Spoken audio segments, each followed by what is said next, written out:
Hello everyone, welcome to the Smart IAS. और आज हम लोग डिस्कस करने वाले हैं daily current affairs of 22 January 2025। Today we are going to cover two topics. पहला टॉपिक हम कवर करने वाले हैं कि जो यूएस में जो नए प्रेसिडेंट आए हैं डोनाल्ड ट्रंप, आते ही प्रेसिडेंट साहब ने यूएस को डब्ल्यूएचओ से अलग निकाल लिया और पेरिस जो प्रिंसिपल्स हैं, पेरिस कॉन्फ्रेंस जो हुआ था UNFCCC का, पेरिस एग्रीमेंट से भी बाहर निकाल लिया। तो पेरिस एग्रीमेंट एनवायरनमेंट के लिए इंपॉर्टेंट है, डब्ल्यूएचओ वगैरह आप जीएस पेपर 2 के लिए इंपॉर्टेंट है, तो इसको हम लोग कवर करने वाले हैं। प्रीलिम्स के लिए भी इंपॉर्टेंट होगा स्मार्ट सिटीज मिशन, क्योंकि स्मार्ट सिटीज मिशन का 10 ईयर कंप्लीट हो रहा है इस साल। तो अर्बनाइजेशन जो जीएस पेपर 1 में आता है वह उसके लिए इंपॉर्टेंट होगा, तो हम लोग इसको कवर करते हैं। What WHO and Paris pull outs mean, तो इसको हम लोग ध्यान से समझते हैं, है ना। इसमें बहुत सारी चीजें दी हुई हैं, उसको समझने की कोशिश करते हैं। ट्रंप जब पहली बार प्रेसिडेंट ऑफ यूएसए बने थे, तो पहली बार बनने के बाद भी उन्होंने क्या किया, जो ग्लोबल बॉडीज हैं, ग्लोबल बॉडीज से यूएस को बाहर निकालना स्टार्ट किया। उसमें ग्लोबल बॉडीज है डब्ल्यूएचओ, जिससे अभी बाहर निकाला। पहले क्या था, पहले एक बॉडी था यूनेस्को, उससे अपने आप को अलग किया। यूनेस्को जो cultural scientific awareness, education awareness की बात करता है, जो कि आपके प्रोटेक्शन की बात करता है, जो भी हेरिटेज साइट होते हैं उसके, तो उससे यूनेस्को से अपने आप को यूएस को बाहर निकालने का काम तब किसने किया था, ट्रंप ने 2018-19 में। और यूपीएससी ने 2019 मेंस पे उस पर क्वेश्चन भी पूछा था। 2020 में क्या आ गया, कोविड आ गया। कोविड आने के बाद डब्ल्यूएचओ पे बहुत सारे एलिगेशन लगे कि डब्ल्यूएचओ शायद चाइना की हेल्प कर रहा था, या चाइना पे इतना फोकस नहीं कर रहा था, जिसकी वजह से कोविड एक पैंडेमिक बना, है ना। ट्रंप ने भी बहुत सारे एलिगेशन लगाए और डब्ल्यूएचओ जो है यूपीएससी मेंस का क्वेश्चन बना उस साल भी। तो वैसे ही वापस जब ट्रंप उस समय आए थे, तो क्लाइमेट चेंज से डील करने के लिए 1992 में यूएन के अंडर एक बॉडी बनाई गई, UNFCCC, United nation framework convention on climate change, 1992 में। और हर साल, ऑलमोस्ट हर साल ही उसका एक कॉन्फ्रेंस होता है, सारी कंट्रीज वहां जाती हैं, मीटिंग करती हैं और क्लाइमेट चेंज से कैसे डील करना है उसके ऊपर आउटकम लेके आती हैं, जिसको बोलते हैं कॉन्फ्रेंस ऑफ पार्टीज। पार्टीज कौन है, कंट्रीज ही है ना। तो कॉन्फ्रेंस ऑफ पार्टीज होते रहता है। तो वैसे ही कॉन्फ्रेंस ऑफ पार्टीज हुआ था पेरिस में, और पेरिस में ये बातें हुई थी कि देखो, जो भी क्लाइमेट चेंज हो रहा है, ग्लोबल वार्मिंग हो रहा है ना, टेम्परेचर राइज हो रहा है, उस टेम्परेचर राइज को 1.5 डिग्री सेल्सियस या मैक्सिमम 2 डिग्री सेल्सियस के अंदर रोक देना है। और उसमें हर कंट्री जो होगा, इंडिया, यूएस, चाइना, वो अपने आप से बताएगा कि वो कैसे कंट्रीब्यूट करेगा, कितना CO2 एमिशन कम करेगा, कितना ग्रीन इकोनॉमी बनने की कोशिश करेगा।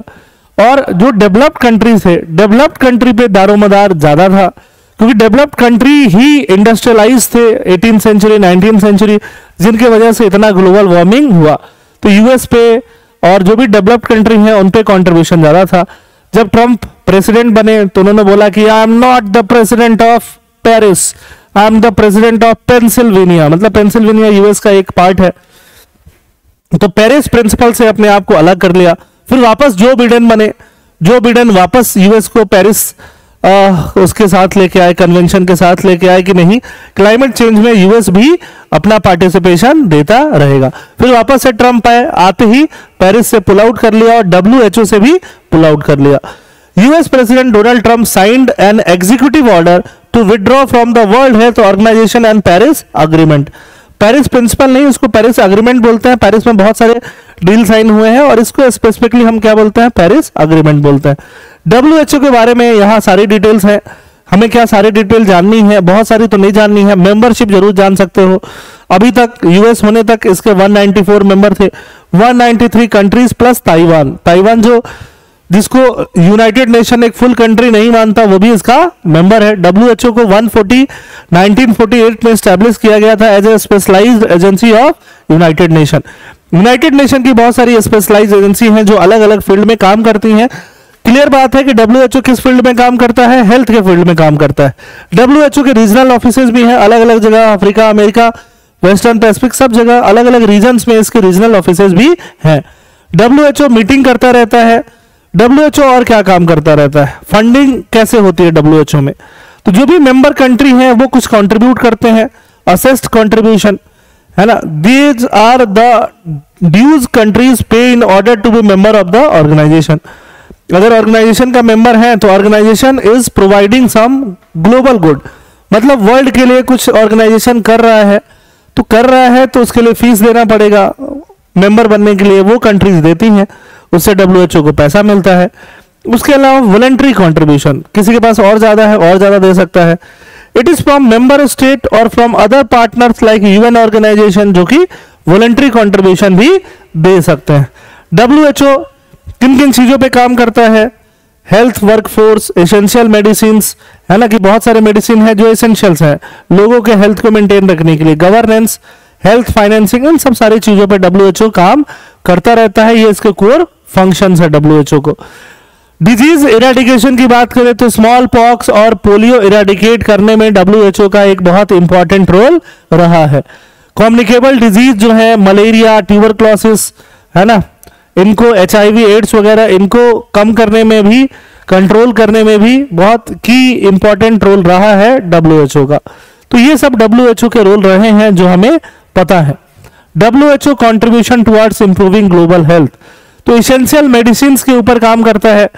It works to ensure access to essential medicine for all by providing guidance on the selection, कि कौन सा मेडिसिन एसेंशियल है उसको सेलेक्ट कैसे करें, प्रोक्योर कैसे करें, मतलब बनाएं कैसे या खरीदे कैसे, एंड यूज कैसे करें है ना। न्यूट्रिशन का इंप्रूवमेंट कैसे कराएं, इमरजेंसीज एंड डिजास्टर्स में कैसे रिस्पॉन्ड करना चाहिए। फॉर एग्जांपल कोविड-19 के टाइम में ठीक है पैंडेमिक बन गया, बट टाइमली अपडेट कौन दे रहा था, WHO बाद में देने लग गया था कि ये अपडेट है ना। जो भी मिथ बस्ट करने थे WHO बस्ट कर रहा था, डेटा डिसेमिनेट कर रहा था। Mental health, it works to promote mental health and wellbeing and prevent, बहुत सारे WHO रिपोर्ट्स पब्लिश करता रहता है, डेटास देते रहता है, रिकमेंडेशन करते रहता है। WHO बताता है कि किसी कंट्री में डॉक्टर और पॉपुलेशन का रेशियो कितना होना चाहिए, हेल्थ वर्कर्स पॉपुलेशन का रेशियो कितना होना चाहिए।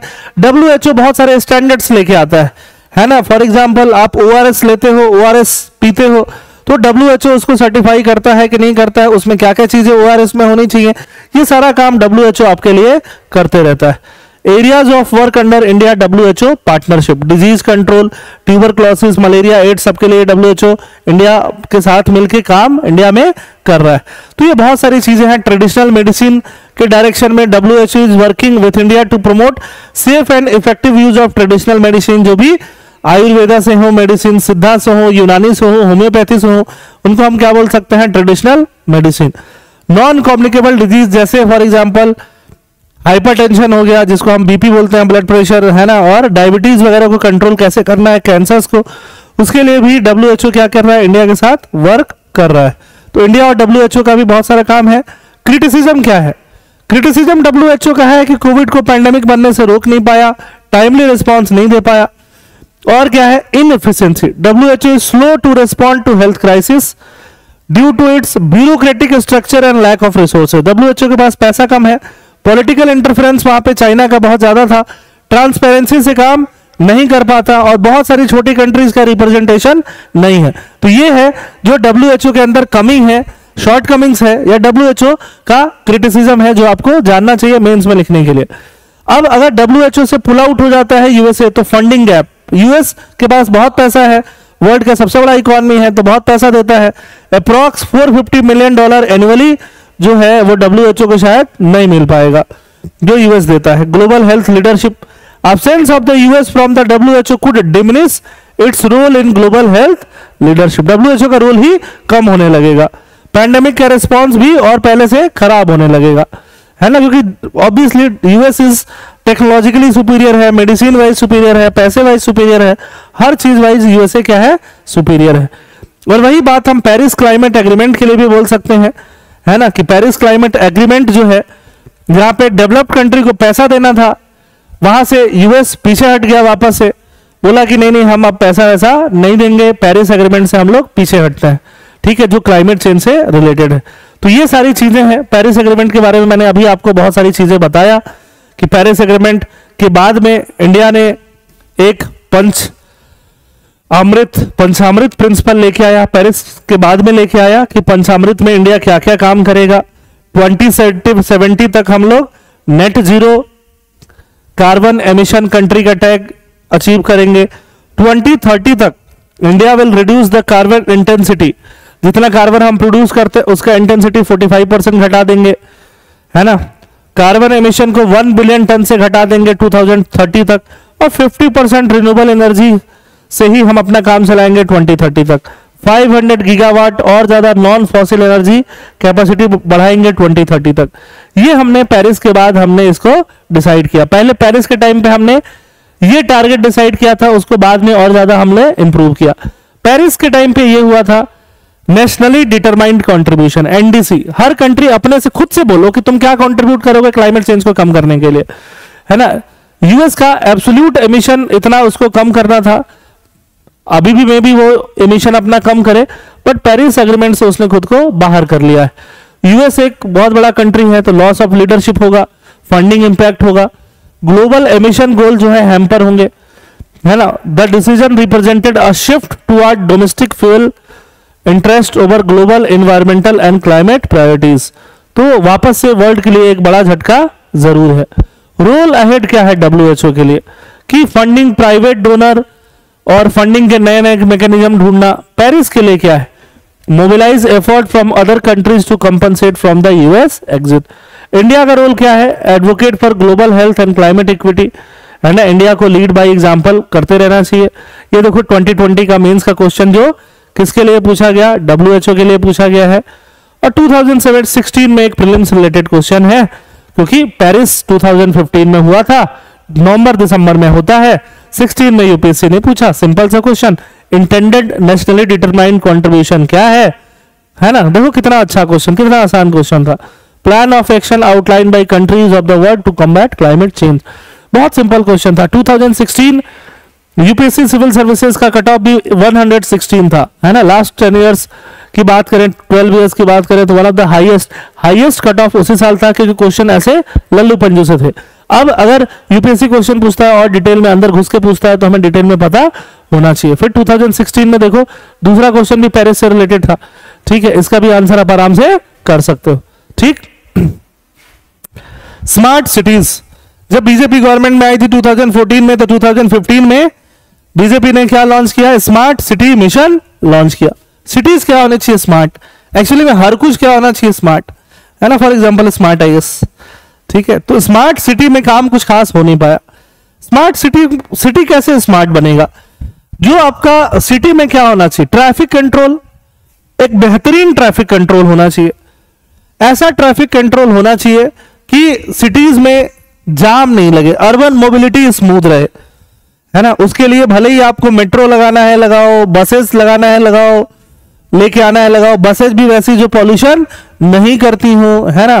फुटपाथ्स बनाओ, जहां पे साइकिल ट्रैक्स बनाओ, ठीक है। तो mobility, urban mobility smart city का एक की कंपोनेंट होता है, ठीक है। वेस्ट डिस्पोजल मैकेनिज्म, जो भी सुबह सुबह आप कचड़े की थैली बाहर फेंक के आते हो या बाहर रख के आते हो प्लास्टिकों में, तो वो प्लास्टिक से निजात पाना, और साथ साथ में जो भी वेस्ट डिस्पोजल मैकेनिज्म है उसका अच्छा हो पाना। पानी, आपको पानी के लिए वेट नहीं करना पड़े कि 2 दिन आपके एरिया में पानी नहीं है, 4 दिन आपके एरिया में लाइट नहीं है। अगर ऐसा होगा तो स्मार्ट सिटीज होगा क्या, नहीं होगा।